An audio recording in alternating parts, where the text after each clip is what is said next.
لا شريك له لا ضد له ولا ند له ولا مثل له ونشهد أن سيدنا وسندنا وحبيبنا وحبيب ربنا وطبيب قلوبنا ومولانا محمدا عبده ورسوله أرسله بالحق بشيرا ونذيرا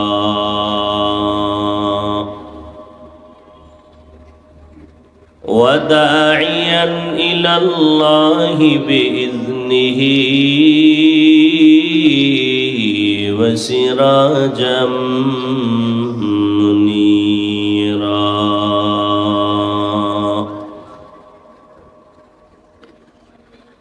اللهم صل على محمد النبي الأمي وعلى آله وسلم تسليما وبعد فأعوذ بالله من الشيطان الرجيم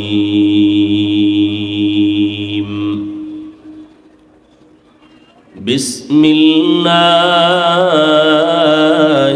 الرحمن الرحيم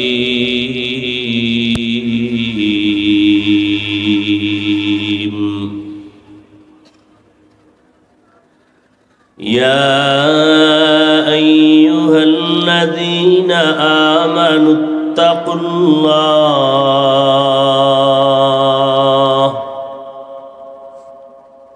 يا أيها الذين آمنوا اتقوا الله حق تقاته ولا تموتن إلا وأنتم مسلمون.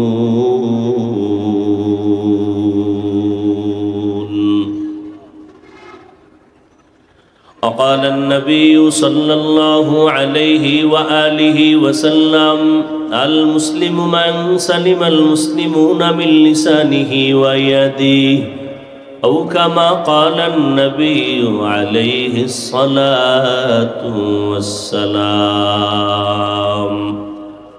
صدق الله مولانا العظيم وصدق رسوله النبي الأمي الكريم ونحن على ذلك من الشاهدين والشاكرين والذاكرين والحمد لله رب العالمين.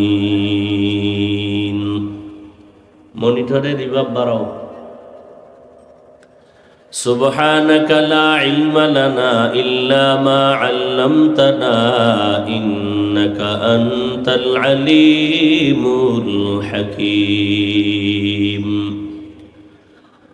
رب اشرح لي صدري ويسر لي أمري واحلل عقدة من لساني يفقه قولي. निगाह मुमिन से तो बदल जाती है तकदीर निगाह मुमिन से तो बदल जाती है तकदीर. ये बंदा की कुव्वत नहीं कुदरत का इशारा ये बंदा की कुव्वत नहीं कुदरत का इशारा.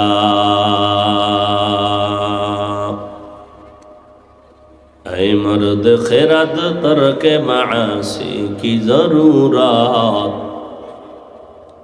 ऐ मर्द खिरद तर्क मासी की ज़रूरत अब सोहबत सालेह के सवा कोई नहीं चारा, अब सोहबत सालेह के सवा कोई नहीं चारा। मरदूद है पीछे हमें खबर नहीं लेकिन, मरदूद है पीछे हमें खबर नहीं लेकिन, एक वक्त में हालाक जो अमाल है सारा, एक वक्त में हालाक जो अमाल है सारा। সোহাগপুর বাজার জামে মসজিদ ও মাদ্রাসাতুত তাকওয়া কর্তৃক আয়োজিত 2 দিন ব্যাপী ওয়াজ দোয়ার মাহফিল সমাপনী দিন 16 জানুয়ারি 2024। উপস্থিত সম্মানিত সভাপতি আলহাজ আবুল হাশেম সাহেব, প্রধান অতিথি জনাব খান আহমেদ শুভ এমপি মহোদয় সহ অন্যান্য অতিথিবৃন্দ, হযরত উলামায়ে কেরাম, অত্র অঞ্চলের বিভিন্ন স্থান থেকে আগত আল্লাহ পাকের আশিকিন, জাকিরিন, শাকিরিন, মুহিব্বিন, মুরব্বিয়ান এজম, কলিজার টুকরা আমার সমবয়সী যুবক বন্ধুগণ, স্নেহের ছোট ভাই, পর্দার আড়ালে মাইকের আওয়াজ শ্রবণরতা সম্মানিতা মা ও বোনেরা, আল্লাহ পাকের দরবারে শুকর যে আল্লাহ পাক এই ফিতনার যুগে হাজারো লাখো মানুষের ভেতর থেকে বাছাই করে আমাদেরকে এই বেহেশতের বাগান, গুনাহ মাফের মজলিস, তওবা কবুলের মজলিস, উলামায়ে আহলে হকদের এই মজলিসে আসা বসার তৌফিক দান করেছেন। নেয়ামতের শুকর আদায়ার্থে সকলেই পড়ি আলহামদুলিল্লাহ। দরুদ ও সালাম সৈয়দুল মুরসালিন, রহমাতুল লিল আলামিন, শফিউল মুজনিবিন, খাতামুন নবিয়্যিন, সৈয়দুস সাকালাইন, ইমামুল মুরসালিন, শফিয়ে আজম, রসুল আকরাম, রহমত আলম, নবীউল আরব আল আজম, হাবিবে কিবরিয়া, আশরফুল আম্বিয়া, সৈয়দুল আম্বিয়া, শফিয়ে মাহশর, সাকিয়ে কৌসর, আকা ইনামদার, মদীনা का ताजदार, आफताब नबूवत, फ़ख्र मौजूदात, सैयदुल मखलूक़ात, हज़रत मुहम्मदुर रसूलुल्लाह सल्लल्लाहु अलैहि व आलिहि वसल्लमेर উপর সর্বোপরি শুকর যাদের অক্লান্ত পরিশ্রমের মাধ্যমে আজ সুন্দর আয়োজন, সময়, পরামর্শ, অর্থ দিয়ে দোয়া করে উপস্থিত হয়ে মাইক, লাইট, প্যান্ডেলের ব্যবস্থাপনার মাধ্যমে সহযোগিতার হাত যারা বাড়িয়েছেন, এলাকার যুবক, বৃদ্ধ, ব্যবসায়ী, শ্রমিক, চাকরিজীবী, বিভিন্ন শ্রেণী পেশার মানুষ, জনপ্রতিনিধি, প্রশাসন, উলামায়ে হযরত, আইম্মায়ে মাসাজিদ, প্রত্যেককেই আল্লাহ পাকে খেদমতের বরকতে দুনিয়াতে শান্তি, পরকালে চিরমুক্তির ব্যবস্থা করে দিন। গতকাল এবং আজ দেশের শীর্ষস্থানীয় হযরত উলামায়ে কেরাম কোরআন সুন্নাহ ভিত্তিক আলোচনা রেখেছেন, আপনারাও শুনেছেন। আল্লাহ পাক উলামায়ে কেরামদের প্রত্যেকটি সহি কথা সবাইকে সহি তরিকায় আমল করার তৌফিক দান করেন। উলামায়ে কেরামের ইজ্জতকে আল্লাহ বেশি বেশি বাড়ায় দেন। ফেসবুকে লেখার মাধ্যমে, বিভিন্ন মিডিয়ায় অপপ্রচারের মাধ্যমে যে বা যারা আলেমদের ইজ্জতকে নষ্ট করার ষড়যন্ত্র করে, আল্লাহ ওদের হেদায়াত দান করেন। আল্লাহ পাকের ইলম ও কুদরতে যদি হেদায়াতের ফয়সালা তাদের জন্য না থাকে, আল্লাহ কুদরতের দ্বারা তাদেরকে দমন করে দেন। আমিন বলেন না কেন? এই কথাগুলো এই জন্য বলার দরকার মনে করি, কারণ এই জাতি কিয়ামত পর্যন্ত আর 1 সেকেন্ডের জন্য আমাদের নবীকে আর পাবে না। পাবেন? আবু বকর, ওমর, ওসমান, আলী সহ সাহাবায়ে রিদওয়ানুল্লাহি তাআলা আলাইহিম আজমাইন কাউকে পাওয়া যাবে? ইমাম বুখারী, ইমাম মুসলিম, ইমাম তিরমিজি, ইমাম আবু হানিফা, ইমাম শাফিঈ, ইমাম মালিক, ইমাম আহমদ বিন হাম্বল সহ কোনো ইমামকে পাওয়া যাবে? যাবে না। অতএব কিয়ামত পর্যন্ত এই জাতি জান্নাতের পথকে অগ্রগামী করবে, এর একমাত্র ঠিকানা যাদের নজরে, যাদের পরামর্শে ঈমান আমলকে পরিশুদ্ধ করবে কোরআন সুন্নাহর আলোকে, সেই ঠিকানা হলো একটাই, ওলামায়ে আহলে হকের সংস্রব, সোহবত। ওলামায়ে কেরামের সোহবত, ওলামায়ে আহলে হকের বন্ধুত্ব আর মুহাব্বত। যারা এই লাইনে আসবে না তারা দুনিয়ার সব পাবে, কিন্তু আখেরাতের রাস্তা খুঁজে পাবে না। কথা ঠিক না? আল্লাহ সবাইকে বুঝার তৌফিক দান করেন। সুদূর প্রসারী এক ষড়যন্ত্র আলেমদের প্রতি উম্মতের অন্তরে ভিন্নতা তৈরি করা, যাতে মানুষ আলেমের কাছে না যায়। ইসলামের এই লাইনের ক্ষতিগুলো বেশিরভাগ যারা করতেছে এরা হলো ইসলামেরই ব্যানারওয়ালা মুনাফেকেরা। কথা ঠিক না? আওয়ামী লীগ যারা করে এরা কি ইসলামের ব্যানার লাগায় বলে যে আমাদের কাছে আসেন আমরা ইসলাম কায়েম করব? বিএমপি ওয়ালারা কি বলে যে আমাদের কাছে আসেন আমরা ইসলামের ব্যানার লাগাইছি আমরা ইসলাম কায়েম করব? বলেন। অতএব তাদের থেকে কঠিন মারাত্মক যারা বলে আমরা ইসলাম চাই কিন্তু করে কাজে কর্মে ইসলামের বিরোধিতা। এরম নাই? খুব সতর্ক। আল্লাহ হেদায়াতের দৌলত দান করেন। আমি আপনাদের দোয়া নেওয়ার আশায় সংক্ষিপ্ত আলোচনা করার নিয়তে সূরা আলে ইমরানের এক আয়াতে কারিমা তেলাওয়াত করেছি। নবীজির হাদিস থেকে একটি হাদিসের অংশ পড়েছি। আয়াত ও হাদিসের আলোকে সহি তরিকায়, সহি নিয়তে, সহি কিছু কথা আল্লাহ আমাকে বলার মতো, আপনাদেরকে শুনবার মতো হিম্মত, ধৈর্য, তৌফিক আল্লাহ দান করেন। ইয়া আইয়ুহাল্লাযীনা আমানুত্তাকুল্লাহা হাক্কা তুকাতিহ, আল্লাহ বলেন হে মুমিনেরা। কোনো বেঈমানকে বলেন নাই, কাদেরকে বলছেন? মুমিন। তোমরা আল্লাহকে ভয় করো, ভয় করার মতো হক আদায় করো। ওয়ালা তামুতুন্না ইল্লা ওয়া আনতুম মুসলিমুন, তোমরা কেউ মৃত্যুবরণ করিও না মুসলমান না হওয়া পর্যন্ত। নবীজি হাদিসে বলেন আল মুসলিমু মান সালিমাল মুসলিমুনা মিন লিসানিহি ওয়া ইয়াদিহি, খাঁটি মুসলমান ওই ব্যক্তি যার জবান ও হাতের দ্বারা অন্য কেউ কষ্ট পায় না, নিরাপদ থাকে। খাঁটি মুসলমান। এখানে আপনারা যারা আমরা আছি সবাই মুসলমান না? কিন্তু প্রকৃত মুসলমান ওই ব্যক্তি যার হাতের মাধ্যমে কেউ কষ্ট না পায়, জবানের কথার দ্বারা কেউ কষ্ট না পায়, এ হলো খাঁটি মুসলমান। তার মানে কি? হাতের দ্বারা কোনো জুলুম করা যাবে না, জবানের দ্বারা কোনো মিথ্যা বলা যাবে না, গীবত করা যাবে না, কারো ক্ষতির কল্পনা করা যাবে না, কারো হক নষ্ট করার চিন্তা করা যাবে না। আয়াতের মধ্যে আল্লাহ মুমিনদেরকে দুইটা কর্মসূচি দিয়েছেন। যারা কর্মসূচি মানবে তারা বিনা হিসাবে জান্নাতে যাবে। আমরা সবাই জান্নাত চাই তো ইনশাআল্লাহ। হিসাব দিয়া যাবেন না হিসাব ছাড়া যাবে? দিয়া।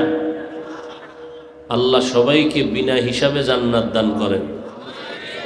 হ্যাঁ, আল্লাহ সবাইকে কি দান করেন বলেন না কেন? হিসাব দিয়া না হিসাব ছাড়া? আল্লাহ কবুল করেন। তবে কর্মসূচি দুইটা কঠিন, যদিও সহজ কিন্তু হাকিকত কঠিন। প্রথম কথা হলো, প্রথম কর্মসূচি কি? আল্লাহকে ভয় করো, ভয় করার মতো হক আদায় করো।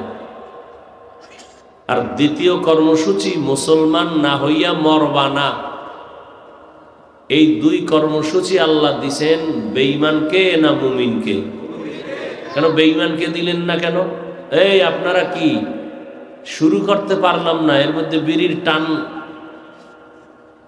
পাগল হয়ে গেছেন বিড়ির জন্য? হ্যাঁ, এটা কি নাটকের মঞ্চ মনে করছেন? মন চাইলে বসবেন, মন চাইলে উঠে যাবেন। এই প্যান্ডেলের দাম কত আপনার খবর আছে? আপনি বুঝেন কিছু? এতগুলো মানুষ যদি কোনো টাকাওয়ালা বসায়া রাখতে চায় এই শীতের মধ্যে, কি পরিমাণ পেরেশানি আর ঘাম যাবে তা। এই মানুষগুলোকে এখানে আনার জন্য তার প্রথম কাজ হবে আসা যাওয়ার ফ্রি গাড়ি দেওয়া। আপনাকে ফ্রি গাড়ি দিছে কেউ? এরপরে আসার পরে বসার ব্যবস্থা থাকবে মাটি না ভিআইপি চেয়ার? কথা বল না কেন? এই বিছনার কোনো কোয়ালিটি আছে? কোনো বিয়ার অনুষ্ঠানে যদি এই বিছনা কেউ দেয়, কি পরিমাণ জুতার বাড়ি খাবে। হাসবেন না, এটা হাসির মঞ্চ না, এটা কান্নার প্যান্ডেল। যারা হাসবেন আমি মনে করব তাদের শরম কম, লজ্জা কম। ১৫০০ বছর আগে রসুল বলে গেছেন, লা ইমান আর ইমান লা হায়া আলা, যাদের লজ্জা নাই ওদের ইমান নাই।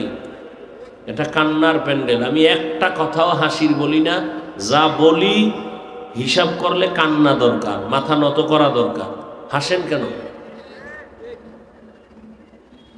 নাম্বার ৩, দুনিয়ার টাকাওয়ালারা এই মানুষগুলো এখানে বসাইয়া রাখলেই হতো না, ফাঁকে ফাঁকে নাস্তা দিতে হতো, না হয় চেয়ারের বাড়ি। আপনাদের নাস্তা দিছে? দিবে? দিবে না। নাম্বার ৪, এই মানুষগুলোকে নিয়ন্ত্রণ করার জন্য কি পরিমাণ পুলিশ লাগতো? আছে কোনো পুলিশ? কোনো র্যাব? আর একটু মাথা আল্লাহ যাদের জ্ঞান দিছে, কপাল পরে নাই এখনো, একটু চিন্তা করেন তো, যে শীতের ভিতরে এই মানুষগুলো পায়ে হেঁটে বা ভাড়া দিয়ে আসছে, বসার বিছানা ভালো না, কে ভিআইপি কে নন ভিআইপি, কে আলেম কে মূর্খ, কে ধনী কে গরিব, কে ছোট কে বড়, সব একাকার হয়ে বসে গেছে। ময়লা বিছানা, এটার মধ্যে ময়লার হিসাব নাই। এত পরিমাণ থার্ড ক্লাসের বিছানা, কোনো কষ্ট কারো অন্তরে নাই। নিয়ন্ত্রণের জন্য কোনো পুলিশ নাই, একটা মানুষ কোনো আওয়াজ দেয় না, চুপ করে সব বসে আছে। আপনি এটাকে তামাশা মনে করেছেন? চালাকি সব জায়গায় চলে না, সাবধান। মানুষ ভালো হইতে বহু সময় লাগে, কপাল পড়তে 1 সেকেন্ড লাগে না। মেজাজ দেখাইবেন মা বাবার সাথে না, কোনো ছাত্র শিক্ষকের সাথে মেজাজ দেখানো এটা বাহাদুরি না, এটা বেয়াদবি। সব জায়গায় চালাকি চলে না। এবার শুনেন, আখের এটা তো নগদ দেখাই দিলাম, নগদ কি এই মজলিসটা দামি। এবার আখেরাতের লাইনে কি দামি, এটা হলো এখন গাইবি, বলা যাবে, দেখানো যাবে না। সেটা কি? এই মজলিসটা যতক্ষণ চলবে ততক্ষণ আল্লাহর রহমত অবতীর্ণ হবে। এইরকম একটা মজলিস আল্লাহ আরশে আজিমের মধ্যে ফেরেশতাদের দিয়া মিলাইছেন। আমাদের গুণগান গাইতেছেন আর শেষ ঘোষণা দিছেন, এরা বসার সাথে সাথে সবার গুনাহ মাফ।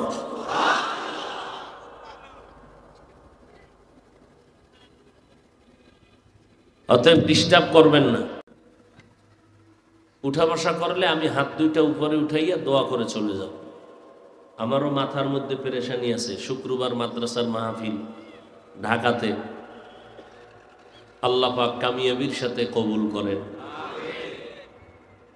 তো যে কথা বলতেছিলাম, 2টা কর্মসূচি, আল্লাহকে ভয় করো, হক আদায় করো, মুসলমান না হইয়া মরিও না। কথা 2টা বেঈমানকে বলছেন না মুমিনকে?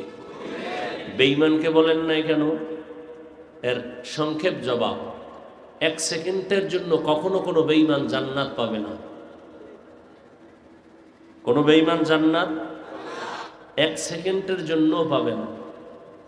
এটা যেমন সত্য, আল্লাহ কোনো বান্দা বান্দিকে 1 সেকেন্ডের জন্য জাহান্নামে দিতে চান না, এটাও সত্য। ইহুদি, খ্রিস্টান, বৌদ্ধ, যত মানুষ, একটা মানুষকে আল্লাহ 1 সেকেন্ডের জন্য জাহান্নামে দিতে চান না কখনোই। এটা যেমন সত্য, কোনো বেঈমান 1 সেকেন্ডের জন্য জান্নাত পাবে না, এটাও সত্য।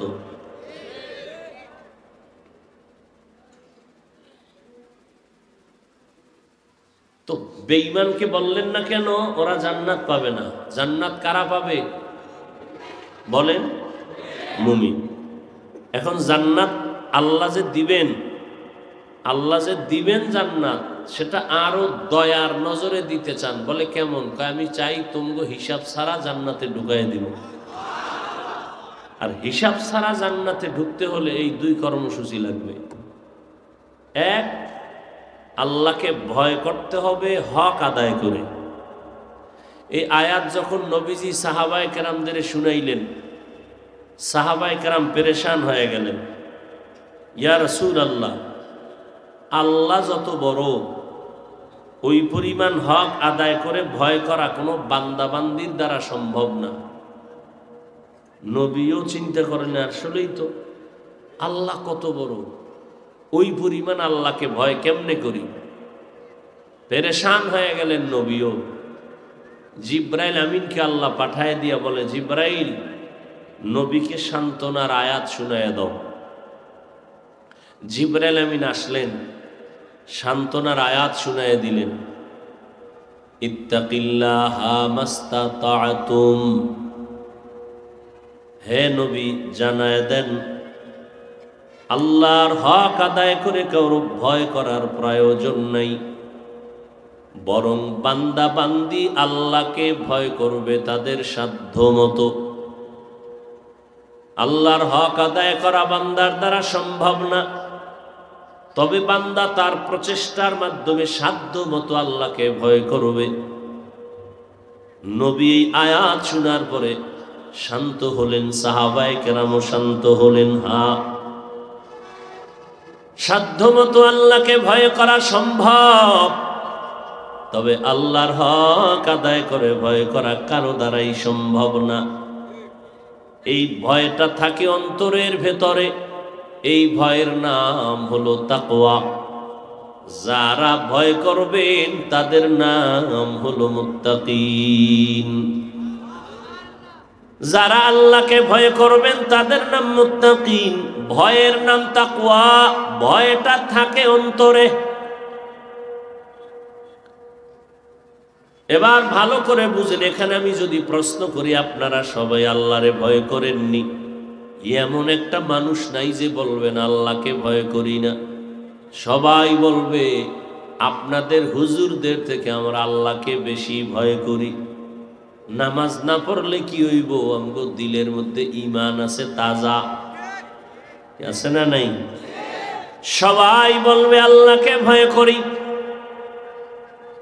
তাহলে আল্লাহকে ভয় করেন সবাই, কিন্তু হাকিকতে আল্লাহকে ভয় করার মানিটা কি ভালো করে বুঝতে হবে। আল্লাহ তাআলা বলেন আমাকে ভয় করো, ভয় করো, ভয় করো দিয়া কোরআন শুরু, ভয় করো দিয়া কোরআন শেষ।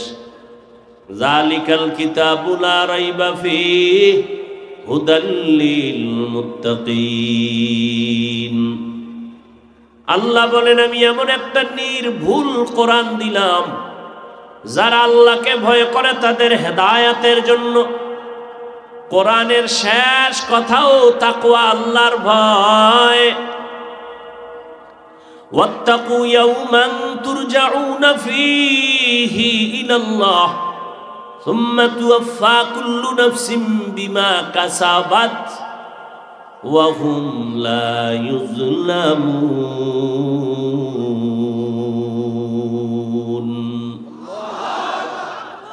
আল্লাহ বলেন ভয় করো ওই দিনকে, যেই দিন মানুষগুলো আল্লাহর আদালতে হাজির হবে। কে ধনী, কে গরিব, কে বড়, কে ছোট, কোনো ভেদাভেদ থাকবে না। সব উলঙ্গ দাঁড়াবে, পালাবার কোনো সুযোগ নাই। এই জমিনে বড় বাহাদুর নমরুদ, ফেরাউন, সাদ্দাত কেউ পালায় যেতে পারে নাই।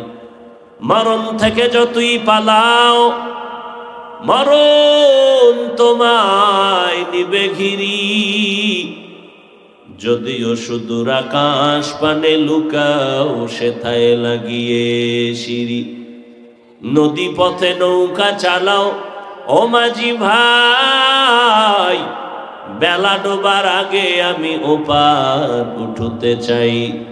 ডুবে গেলে বেলা রে আর উঠে না, ভেঙ্গে গেলে মেলা রে আর জমে না। আল্লাহকে ভয় করো রে বাবা। আমার নবীর কোনো গুনাহ নাই? আছে? কেমন মায়ার নবী আমার, যেই নবীর 63 বছর হায়াতে ভুলেও কোনোদিন একটা মিথ্যা কথা নবী বলেন নাই। বলছেননি? ও পণ্ডিতেরা, একজন নেতার নাম বলো যে মিশা কয় না। আছে? কথা বলেন। কোন পীর সাহেবের নাম বলো, মিথ্যা বলে না। আছে? কেমন একজন নবী আমার, যার জিন্দেগিতে 63 বছর হায়াতে একটা মিথ্যা বলেন নাই। কপাল খারাপ, ওই নবীরে চিনলি না রে যুবক। ওই নবীর মতো বড় পীর, বড় মুফতি, বড় মুহাদ্দিস, বড় মুফাসসির, বড় বক্তা, বড় ডাক্তার, বড় দার্শনিক, বড় বৈজ্ঞানিক কেউ ছিল নি? আছে? আসবে? সবাই একমত? ওই নবীর আদর্শের থেকে দামি কোন আদর্শ কারো কাছে আসেনি? বলো। যুবকেরা বলো না। যদি কেউ বলতে পারো হাফিজ ভাই, মদিনার নবীর আদর্শ ছাড়া ভিন্ন আর একজনের কাছে আরো সুন্দর আদর্শ আছে, আল্লাহর কসম আমি মুহাম্মদেরটা বাদ দিয়া তারটা গ্রহণ করব, আছে? বলো। তাহলে নবীর আদর্শই হলো শ্রেষ্ঠ। সবাই একমত নি? যুবকেরা জবাব দেও, ওই নবীর আদর্শের ভিতরে নখ কাটার, ওই নবীজির আদর্শের মধ্যে চুল কাটার নিয়ম আসেনি? তুমি নবীর আশিক হইয়া বেঈমানের লাইনে চুল কাটলা কেন? বলো, স্বার্থ কি? ভাবো, একটু ভাবো। বাতাসে জীবনটা কাটাইছু, কয়দিন আর কাটাবি? আজরাইল কোন দিন জানি ঘুমের ভিতরে নিয়ে যায়, এমন ঘুম দিবি মা পেছন থেকে ডাকবে, চির ঘুমে পড়ে যাবি, আর ডাকের সাড়া দিতে পারবি না। ঘুমের মধ্যে মরেনি? ইদানিং যত মরণের লাশ দেখি সব যুবক আর যুবক। গাড়ির নিচে লাশ, যুবকের লাশ। পানির নিচে যুবকের লাশ। ঘুমের বিছানায় যুবকের লাশ। কয়দিন আর যৌবনের বাহাদুরি করবি রে যুবক? যেই নবীর আদর্শের মতো দামি আদর্শ দুনিয়াতে নাই, ওই নবীর আদর্শ বাদ দিয়া বেঈমানের লাইনে গিয়া চুল কাটলি কেন? বল। একটা যুবক যদি দাঁড়াইয়া বলতে পারো, হাফিজ ভাই বেঈমানের লাইনে চুল কাটলে চোখের পাওয়ার বাড়ে, একটা উপকারের কথা যদি কও, আল্লাহর কসম আমি নবীরটা বাদ দিয়ে ওই বেঈমানের লাইনে যাব। বেঈমানের লাইনে চুল কাটলে মাথা ঠান্ডা থাকে, চেহারা উজ্জ্বল হয়, শক্তি বাড়ে, যৌবন বাড়ে। একটা ফাবুহিতাল্লাযী কাফার, সভ্য বয়া থাকলা কেন বাবা? বলো যে হ্যাঁ, একটা উপকার আছে। নাই তো এই আকাম কেন করছো? রাস্তার ল্যাংটা পাগলেও তো নিজের ভালো বুঝে। রাস্তার ল্যাংটা পাগল কখনো আগুনে হাত দেয় না, কারণ জানে আগুনে হাত দিলে পুড়ে যাবে। তুমি একটা সচেতন যুবক, তুমি জেনে শুনে যেটায় কোনো লাভ নাই, বরং আল্লাহ বেজার হয়ে যায়, নবী বেজার হয়ে যায়, নবীর আশিক আলেম ওলামারা বেজার হয়ে যায়, এমন একটা কাজ এমনিই করলা কেন? কোনো একটা উপকার থাকলে যদি কর্তা মনটারে বুঝাইতা একটা উপকার আছে। তুমি নিজেই বলো কোনো উপকার নাই, কেন তুমি সেই অপরাধটা করলা? তুমি কি মনে করছো আমার মাওলার ধরা থেকে তুমি পালাইয়া যেতে পারবা? পারবা? পারবা না রে বাবা। এরে যুবক, নিজের ঐতিহ্যকে হারাইয়া ফেলতেছ। আল্লাহ যে তোরে এত বরকতওয়ালা একটা মানুষ বানাইছেন, ভুলে গেছো? একটা যুবকের মধ্যে এই পরিমাণ আল্লাহ মেডিসিন রাখছেন, ওই মেডিসিনটা যদি কাজে লাগাইতে পারো, আল্লাহর কসম করে বললাম, গোটা দুনিয়াটা তোর আঙ্গুলের ইশারায় চলবে। ইহুদিরা যদি দেশ চালাইতে পারে তো মুসলমান রসুলের শ্রেষ্ঠ উম্মত পারবি না কেন? কি ইহুদি বেঈমান যদি গোটা আঙ্গুলির ইশারায় দেশগুলো নাচাইতে পারে, তুমি পারবা না কেন? ওর হাত কি একটা বেশি? ওর মাথা কি 3 কেজি ওজন বেশি? বরং তুমি খাও পিওর, ওরা খায় হারাম। ওদের 24 ঘন্টার 3 ভাগের 2 ভাগ ওদের মাথা থাকে নষ্ট, জ্ঞান শূন্য থাকে, স্ত্রীকে চেনে না, মা কয়া ডাকে নেশা খাইয়া।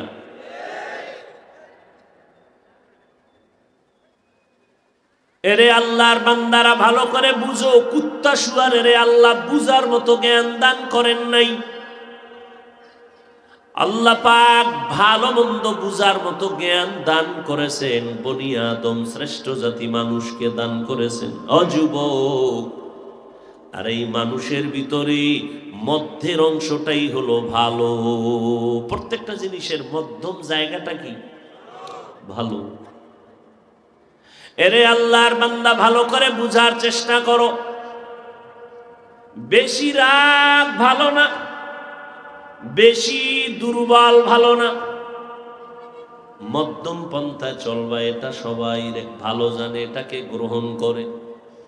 ও আল্লাহর বান্দারা, বেশি খাইবা ভালো না, বেশি কম খাইবা তাও ভালো না, মধ্যম পন্থায় খানা খাও, এটা শরীরের জন্য ভালো, সবাই পছন্দ করে।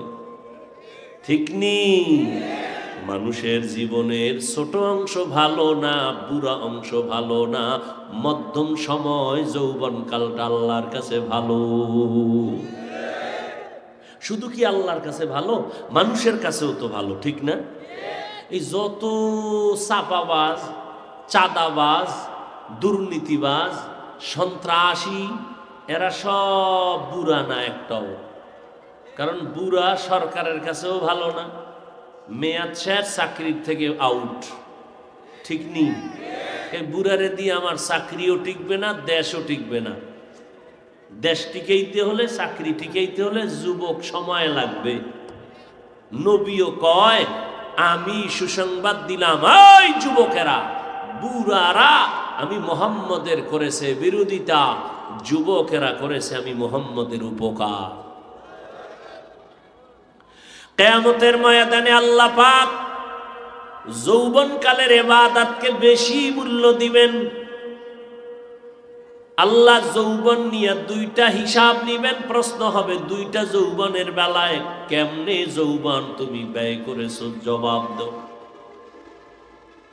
এরে আল্লাহর বান্দারা, তুমি যুবক, ছোট থাকতে তোমার হাত শরীরের পার্টস গুলো দুর্বল, বুড়া হয়ে গেল দুর্বল, 3 জনে ধইরা ধইরা উঠাইতে হয়।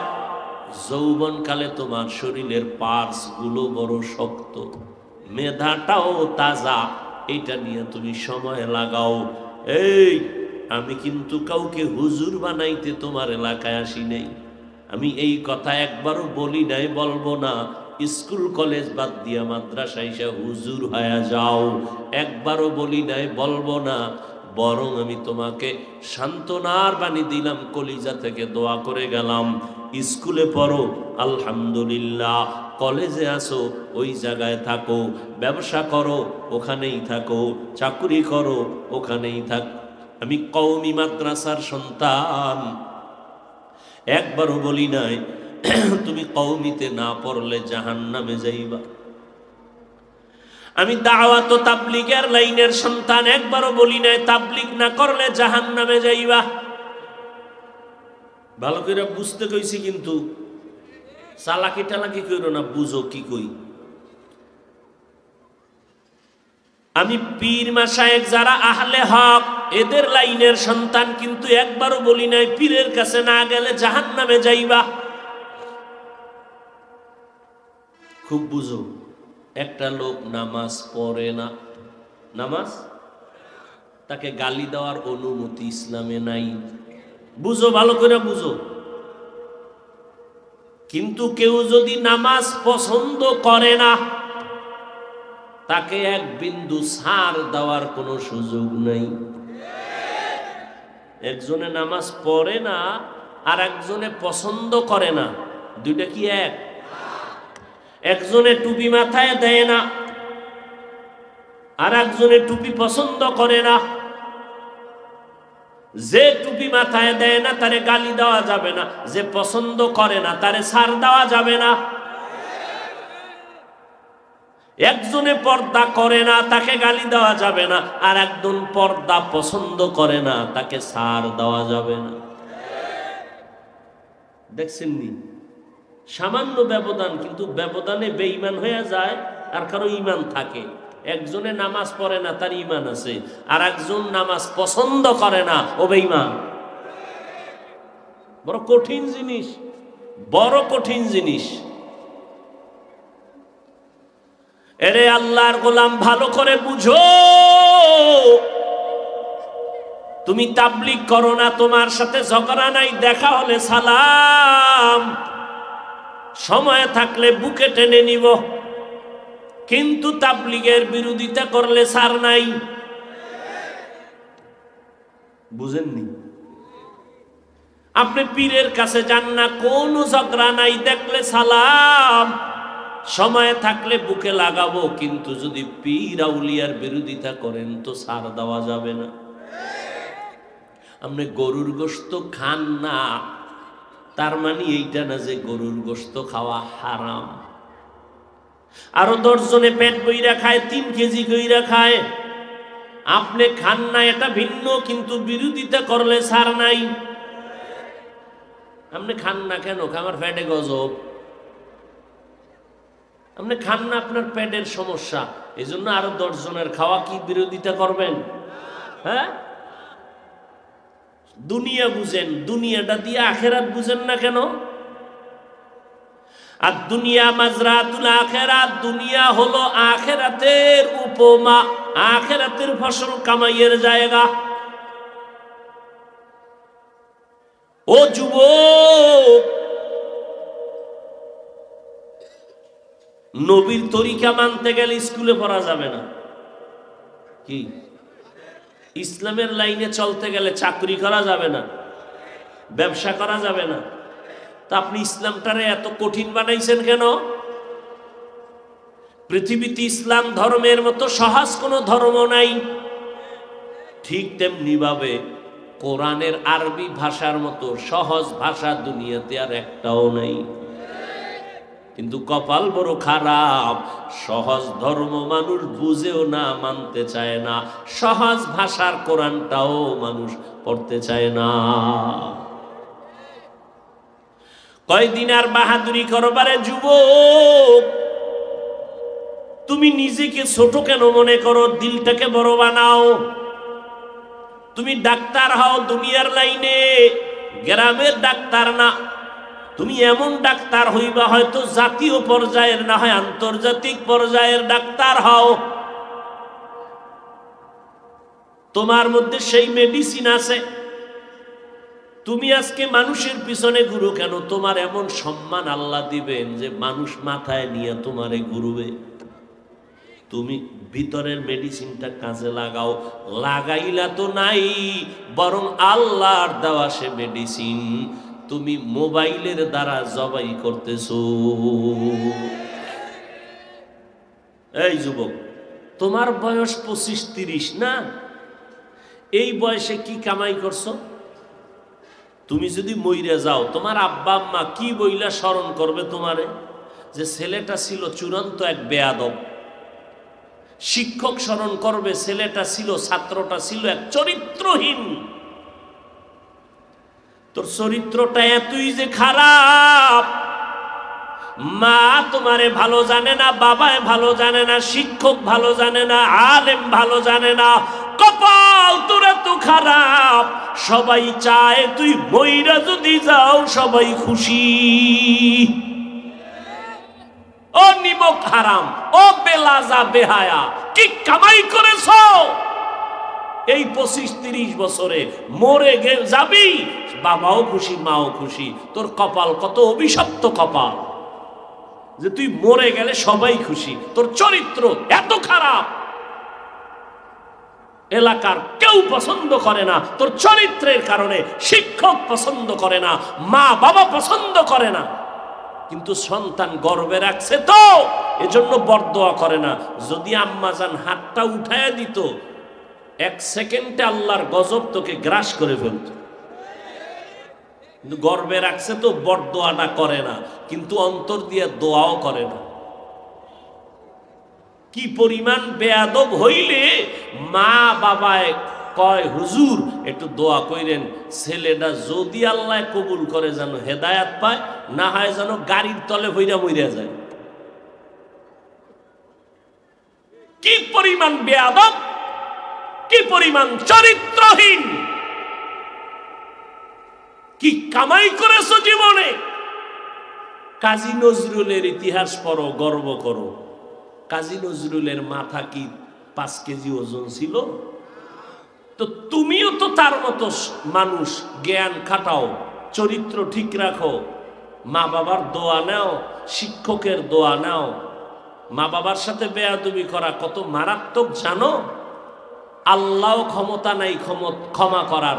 যতদিন পর্যন্ত মা বাপ ক্ষমা দিবেন না, ততক্ষণ পর্যন্ত আল্লাহ দিবেন না। এটা বান্দার হক। শিক্ষকের সাথে যেই ছাত্ররা বেয়াদবি করো, আল্লাহ তোমাকে মাপ দিবেন না যতক্ষণ পর্যন্ত শিক্ষক তোমারে ক্ষমা দিবেন না। ও যুবক, তুমি স্কুলে পড়ে ডাক্তার হও, ইঞ্জিনিয়ার হও, তবে আমার দাবি ইঞ্জিনিয়ার হও, প্রফেসর হও, তবে বেয়াদব হইও না। এরে আল্লাহর গোলাম, আদর্শ ডাক্তার হও। তোমার ভেতরে এত মেডিসিন আল্লাহ দান করেছেন, তুমি একটা যুবকের ভিতরে মনে ঘেরান আল্লাহ দিছেন, তোমার এই ঘেরানে গোটা জমিনের অন্ধকার দূর হয়ে যাবে, সব মানুষ আদর্শওয়ালা হয়ে যাবে। এরে আল্লাহর গোলাম, আজকে আমি, আমাদের ওলামায়ে কেরাম, তাবলীগওয়ালারা, পীর সাহেবরা, ইমাম খতিবরা 24টা ঘন্টা 12 মাস তোমার পেছনে দৌড়ায়, তোমার পেছনে দৌড়ায়। মনে হয় যেন আমরা তোমাদের টাকার কেনা গোলাম। কি আমরা গোলাম না তোমাদের? আমাকে কয় টাকা বেতন দাও? এই যে নাই খানা নাই ঘুম, তোমগো পিছে 12 মাস। অথচ আজকে তুমি মুসলমান, তোমারে বয়ান করবো কেন?